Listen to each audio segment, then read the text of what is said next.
Bueno, ahora llegamos a la penúltima de las palabras, la tercera, y es la palabra Gólgota, por G también. En el Gólgota hay una canción de los voceros de Cristo que dice: ni los clavos ni el madero me tienen aquí clavado. Fueron tus pecados, solo fueron tus pecados por lo mucho que te quiero. De modo que no fueron ni los clavos, ni fueron el madero los que clavaron a Cristo en la cruz. Fueron tus pecados por lo mucho que te quiere.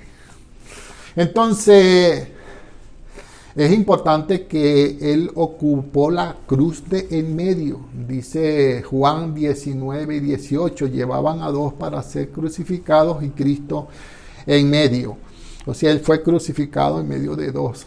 Él ocupa siempre el medio. Acuérdate de eso.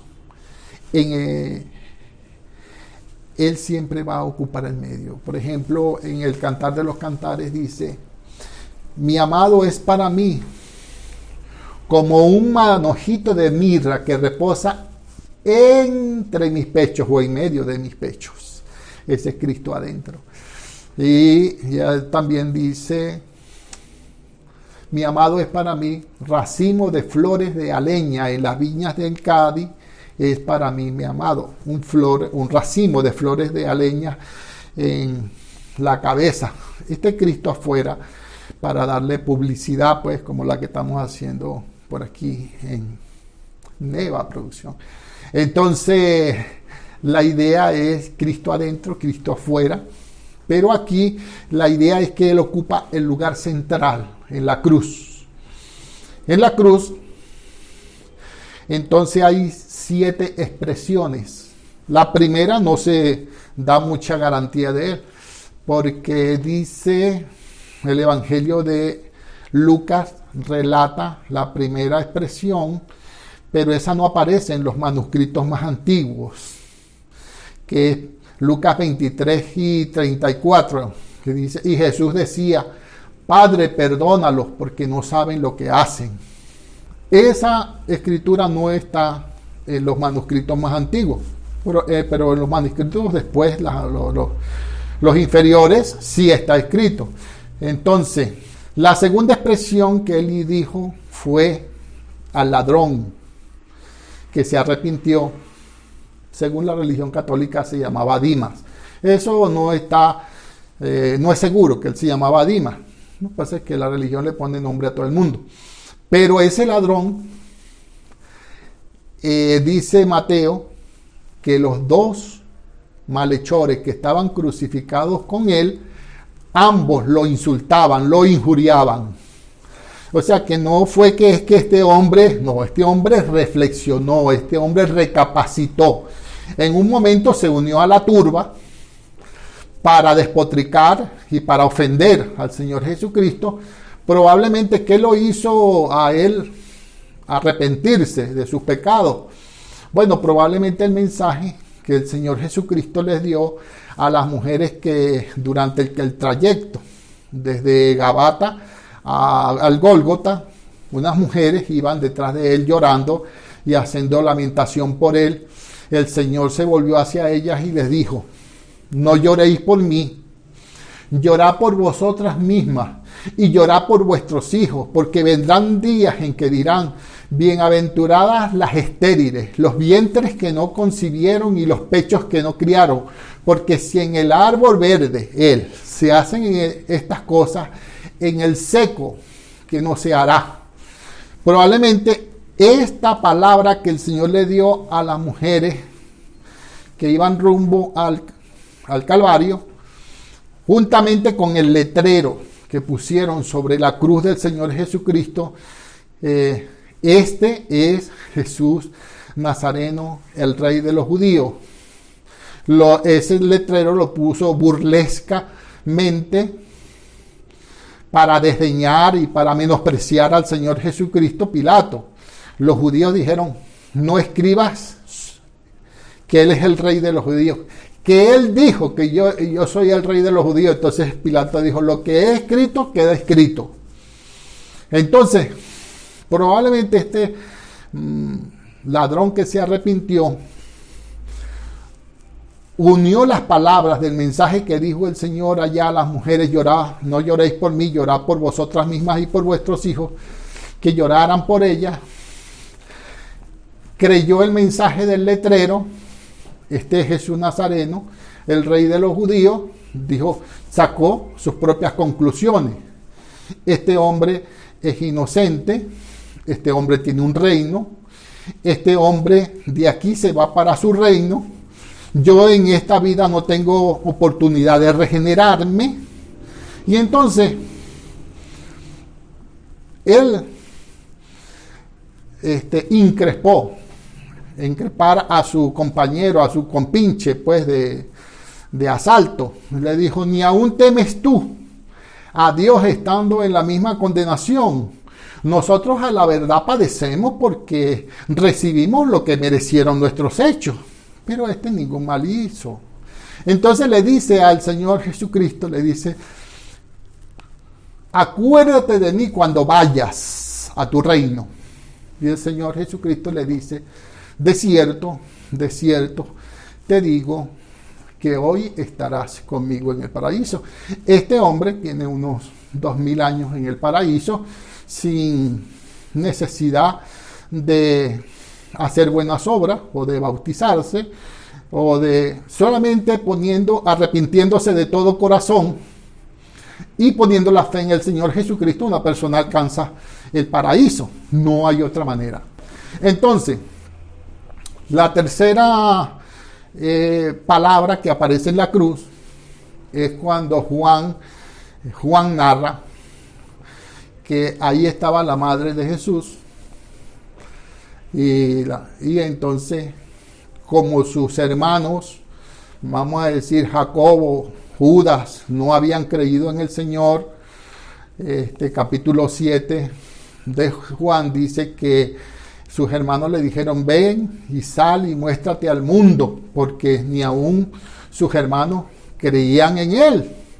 Entonces, los hermanos del Señor Jesucristo eran incrédulos, pero ellos se convirtieron una vez de la resurrección del Señor Jesucristo. Entonces su madre era una mujer pobre y había un sostenimiento material. Y el Señor había dicho en una oportunidad: ¿quiénes son mi madre y quiénes son mis hermanos? Todo aquel que hace la voluntad de mi Padre que está en los cielos, ese es mi madre, ese es mi hermano, esa es mi hermana. En fin, que él ya no reconocía sino vínculos espirituales, no vínculos físicos, materiales. Entonces, en ese momento el Señor, para resguardar la seguridad y proteger a su madre, le dice a Juan probablemente era su primo o un familiar de él, y él le dice: hijo, he ahí tu madre. Y le dice a la madre: madre, he ahí tu hijo. Y desde aquel momento que el Señor dijo eso, el discípulo amado Juan la recibió en su casa para su mantenimiento, pues ya se supone que había muerto José, el carpintero. Entonces, esta vendría siendo la tercera palabra de la cruz. La cuarta palabra de la cruz la recoge Mateo 27:46 y Marcos 15:34. En el arameo es la palabra Elí, Elí, lama sabatani, que significa: Dios mío, ¿por qué me has desamparado? Entonces, el Señor Jesucristo fue crucificado a eso de las 9 de la mañana, y a las 12 del día hubo un eclipse, desde las 12 del día hasta las 3 de la tarde, y cerca de las 3 de la tarde, de la hora novena, el Señor Jesucristo exclamó: Dios mío, ¿por qué me has desamparado? Entonces, el caso de que la registre esta expresión Lucas, Mateo y Marcos. Mateo fue un evangelio que fue escrito para la conversión de judíos, para que los judíos se convirtieran. Esto está escrito en el Salmo 22:1. Y Marcos fue escrito en especial para los romanos. La idea era que tanto los judíos como no los judíos fueran salvados y que esta obra de la cruz sirve para salvar al que es judío y al que no es judío. Entonces, muy importante por esta expresión que el Señor Jesucristo la habla en arameo y es importante. Una quinta expresión aparece en Juan capítulo 19 y 28 y es tengo sed. Tengo sed. La primera expresión, porque a los crucificados le daban un brebaje, las mujeres ricas de aquel entonces, para, como decir, la morfina en el día de hoy, para aminorar los sufrimientos, los dolorosos padecimientos del crucificado, le daban un brebaje, un jarabe, pues, compuesto de mirra, de vino, de varias cosas que eran costosas. Y lo hacían las mujeres ricas para que no sufrieran tanto, pues, porque los dolores eran demasiado intensos.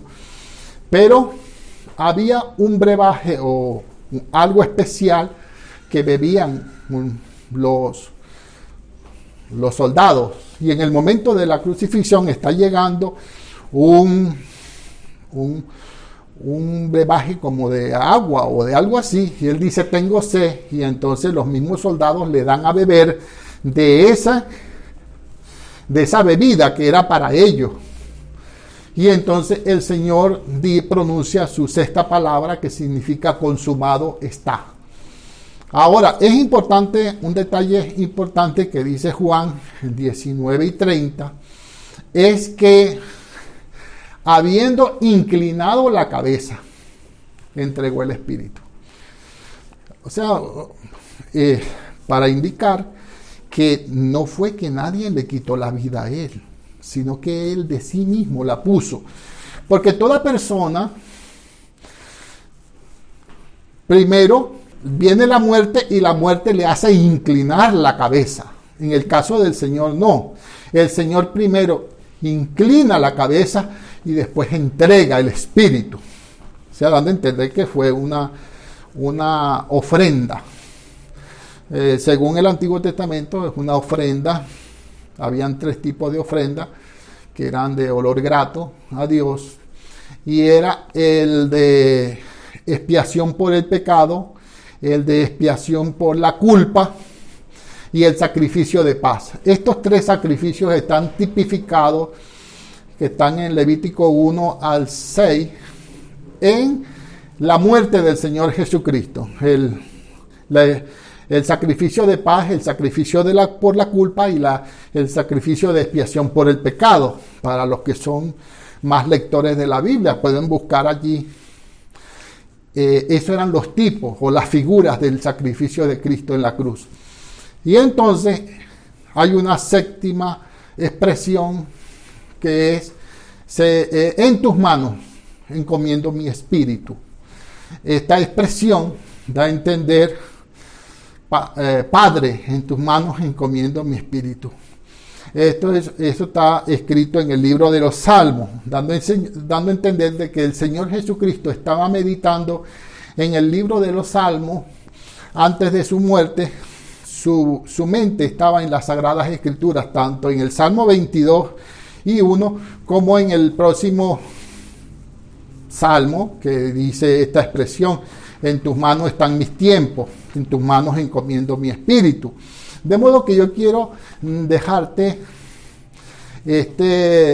con una canción de los Voceros de Cristo que se llama Jesús Nazareno, que es como un devocional, porque la idea es hacer un devocional, Jesús Nazareno, y quiero que te quedes para que veamos la última, la cuarta G, que es la gloria, muy importante, para finalizar las 4G. Entonces yo te invito para el próximo segmento. Gloria. Jesús Nazareno,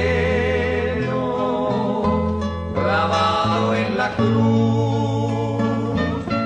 un velo de sangre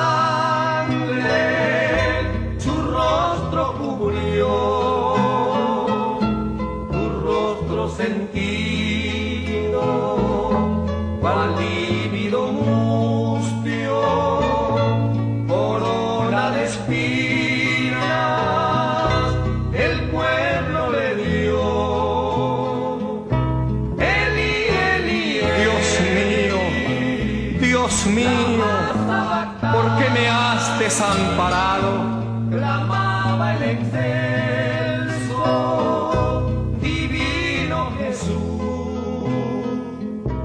el buen Redentor. Padre, perdónales porque no saben lo que hacen. Con fuerzas potentes, su espíritu dio.